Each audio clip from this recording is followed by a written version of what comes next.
Hi, I'm Dr. Mark Beaty from Atlanta, and tonight's webinar is titled A Progressive Approach to Facelifting. So what I hope to do tonight is to give you guys an overview of what facelifting is all about and what the approach in my practice is to achieve natural looking, excellent results for all of our patients.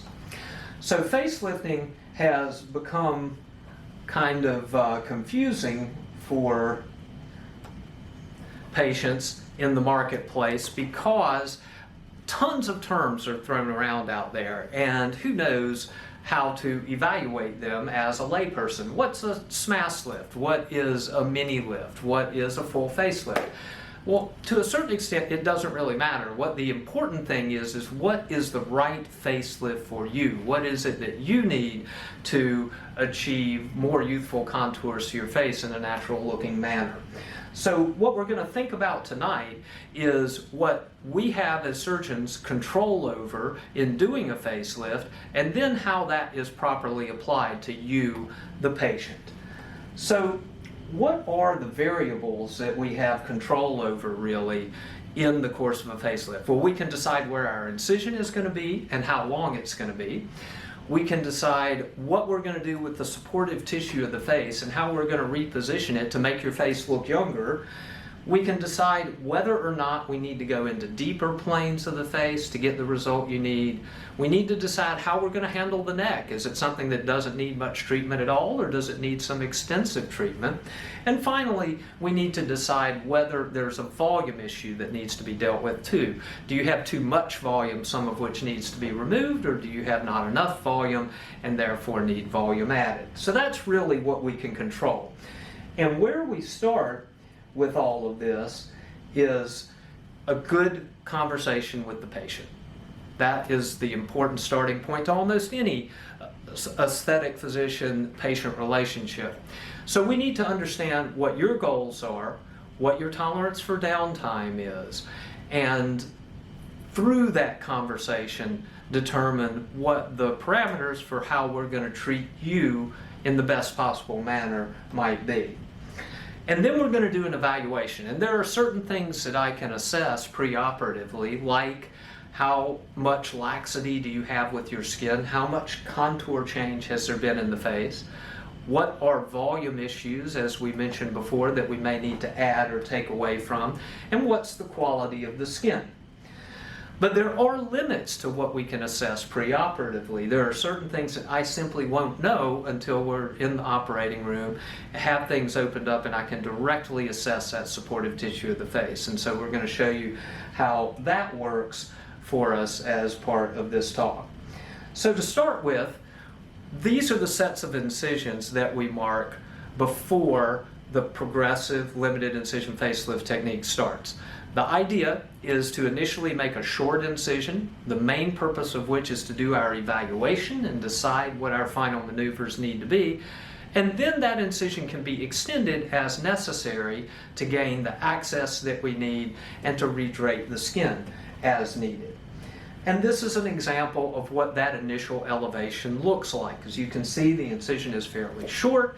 We elevate just a little bit of skin, and that's the key point of how I do that intraoperative assessment, because that gets me to this point where I can actually put instruments in and do a direct assessment of that supportive tissue of the face.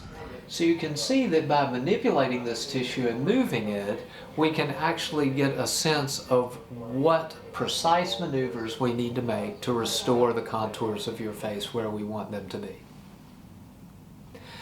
So to review, with the progressive limited incision facelift technique, the approach is as shown on this slide. We're going to decide and make our initial incisions, and through those incisions we're going to do a limited elevation of the skin and assess the SMAS, which is the supportive tissue of the face. And then depending on the result of that assessment, we're going to decide how to reposition and anchor the SMAS, and then we'll do any further elevation of skin that may be necessary for everything to redrape smoothly, and we'll close the incisions. Next, I'd like to show some examples of different types of patients that benefit from this procedure.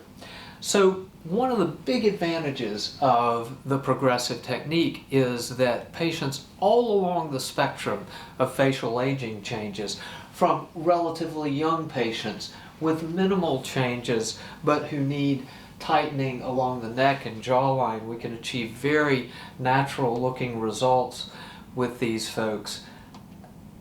Likewise, with older patients who have more extensive facial changes, using a similar approach, we can also gain the bigger changes in their facial contours that they need, but maintaining a natural appearance. These are more examples of different types of patients from all along the spectrum of facial aging that we see, all of whom, through the approach that I've described to you, have an individualized procedure designed for them and giving excellent, consistent, and reproducible results.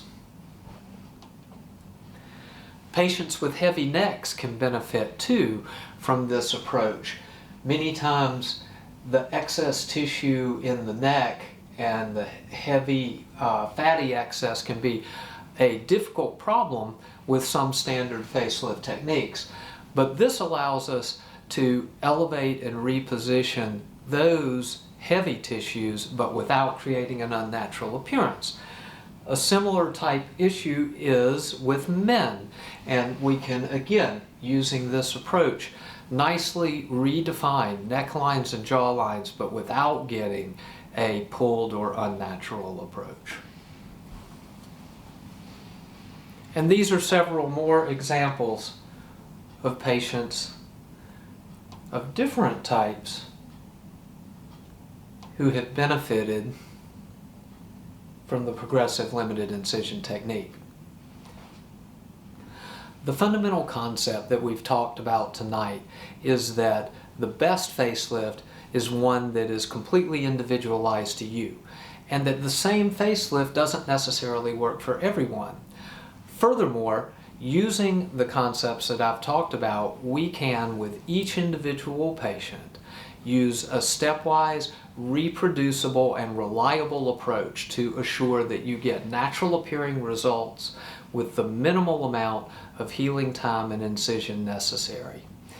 I look forward to helping you achieve the aesthetic goals that are right for you.